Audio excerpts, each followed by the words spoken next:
Bagian 15. Cara menaklukkan si penolak. Mungkin Anda sering melihat tulisan yang berbunyi, "Jangan buang sampah di sini," pada sebuah lokasi penuh tumpukan sampah. Hal ini membuat Anda berpikir, mengapa banyak orang yang justru menganggap peraturan itu ada untuk dilanggar? Ternyata itulah yang terjadi sebagian sifat dasar manusia. Mereka akan melakukan hal sebaliknya. Itulah teknik manipulasi dalam komunikasi. Memanipulasi lawan bicara adalah cara untuk merayu agar ia mengikuti perintah atau aturan Anda. Teknik yang memberikan sebuah ancaman kecil untuk tujuan tertentu ini dapat efektif bekerja pada lawan bicara yang sering melakukan kesalahan, sulit diperingatkan, dan lupa. Anda bisa menerapkan saat lawan bicara sudah sangat keras kepala. Anda tak perlu melakukannya pada lawan bicara yang memiliki jiwa kepekaan tinggi karena ia akan merasa tersinggung. Berikut ini hal-hal yang perlu diperhatikan saat Anda menghadapi lawan bicara yang mudah menolak kemauan Anda. Pertama, kenali karakter lawan bicara. Manipulasi hanya dapat diterapkan pada lawan bicara yang tidak memiliki kepekaan atau sensitivitas yang tinggi. Setiap orang memang memiliki sisi sensitivitas yang berbeda-beda, jadi tugas Anda adalah menemukannya. Terapkanlah manipulasi untuk tujuan Anda yang positif. Anda ingin menghentikan kebiasaan anak yang terus-terusan bermain, misalnya, maka Anda dapat mengatakan, "Ya, kamu boleh bermain terus sampai mainannya rusak. Jika sudah rusak, jangan minta bunda belikan yang baru lagi ya." Ini akan mengenai sisi peka dan sensitif anak karena ia menyayangi mainannya dan tak ingin mainannya rusak. Nada yang datar. Saat berargumen dengan lawan bicara, Anda tidak perlu terpancing dengan nada bicara yang tinggi. Lebih baik Anda berbicara dengan nada datar sambil memastikan bahwa ia memahami perkataan Anda. Daripada Anda melakukan manipulasi dengan nada yang tinggi, lebih baik Anda santai saja, meskipun dalam hati Anda sudah berteriak.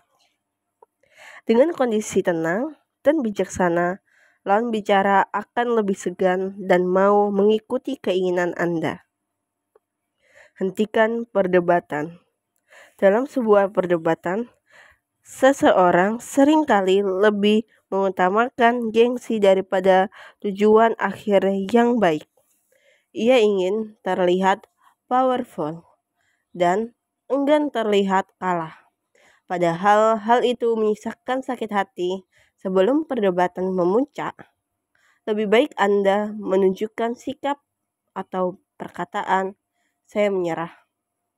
Anda menang." Tak berguna debat berkepanjangan dengan lawan bicara yang keras kepala. Anda lebih baik menuntaskannya. Jangan gertak sambal. Jika benar mainan anak Anda rusak, jangan belikan mainan yang sama untuk anak Anda. Dengan demikian, ia pun akan merasa jerah. Jika memang Anda ingin membelikannya lagi, berikan jangka waktu yang cukup panjang hingga ia tak lagi merengek. Efek jerah akan membuat anak Anda enggan mengulangi kesalahan yang sama. Jadi, pembuktikan diperlakukan saat Anda melakukan manipulasi kepada anak Anda sebagai lawan bicara. Berempati. Jika Anda mempunyai teman yang sering mengeluarkan kata-kata keluhan, pesimis, rendah hati, menghina, dan kata-kata buruk lainnya, ia bisa dikategorikan orang yang negatif. Apapun yang Anda bicarakan, ia akan mengarahkan pembicaraan Anda ke arah yang negatif. Orang yang negatif sering mengeluhkan masalah yang dialaminya daripada memberikan solusi. Lebih baik Anda menjadi pendengar setia dan mengajaknya bercerita tentang masalahnya. Ia lebih menyukai orang yang mau mendengarkan masalahnya daripada memaksa ia keluar dari masalah. Tawarkan bantuan. Ketika Anda membicarakan seseorang, maka ia akan berkomentar dari sisi negatif orang yang Anda bicarakan. Jika Anda berlama-lama bergaul dan sering berbicara dengannya, Anda mungkin akan mengikuti kebiasaan negatif mereka. Setelah mendengarkan cerita dari orang yang negatif, tawarkanlah sebuah bantuan dengan mengatakan, "Kira-kira apa yang bisa saya bantu?" atau kata-kata lainnya. Topik yang ringan. Daripada berlama-lama mendengarkan ocehan negatif, lebih baik Anda mengalihkan pembicaraan ke topik lain, seperti tempat makan favorit atau apa saja yang ia suka.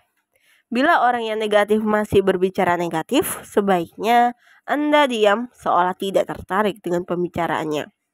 Bila ia berbicara positif, responlah dengan antusias. Katakanlah, "Pendapat Anda bagus sekali," atau "Betul juga pendapat Anda. Saya setuju." Dengan dukungan Anda, ia akan menyadari bahwa kata-kata positif lebih disukai orang lain. Penghargaan yang tulus. Orang negatif kadang-kadang melakukan kebaikan jika Anda mengetahuinya. Segeralah memberikan penghargaan yang tulus. Jika ia berpakaian rapi, misalnya katakanlah, "Wah, Anda pandai memilih pakaian. Anda beli celana ini di mana?" Tunjukkanlah kepada lawan bicara tentang keuntungan baginya jika ia melakukan tindakan yang Anda sarankan. Namun, perhatikan apa yang Anda sampaikan. Anda harus mengatakan dengan optimis, mendorong, dan menyenangkan mereka. Sikap pesimis dan mengkritik tidak akan membantu. Coba ingat bagaimana Barack Obama memenangkan pemilu Amerika Serikat tahun 2008. Kata kuncinya, "Yes, we can." Mengatakan hal-hal buruk tentang orang lain, seperti yang dilakukan John McCain, tidak akan membuat orang lain bersimpati. Memilih untuk menjauh. Jika langkah-langkah di atas belum mampu memperbaiki keburukan orang yang negatif, sebaiknya Anda menjauh. Daripada menghabiskan waktu dengan orang yang pesimis, tidak mempunyai impian, dan suka menceritakan keburukan orang lain, lebih baik Anda bergaul dengan orang yang positif, yang selalu bersemangat dan mendukung kesuksesan Anda. Tunjukkanlah kepada lawan bicara tentang keuntungan baginya jika ia melakukan tindakan yang Anda sarankan. Namun, perhatikan apa yang Anda sampaikan. Anda harus mengatakan yang optimis, mendorong, dan menyenangkan mereka.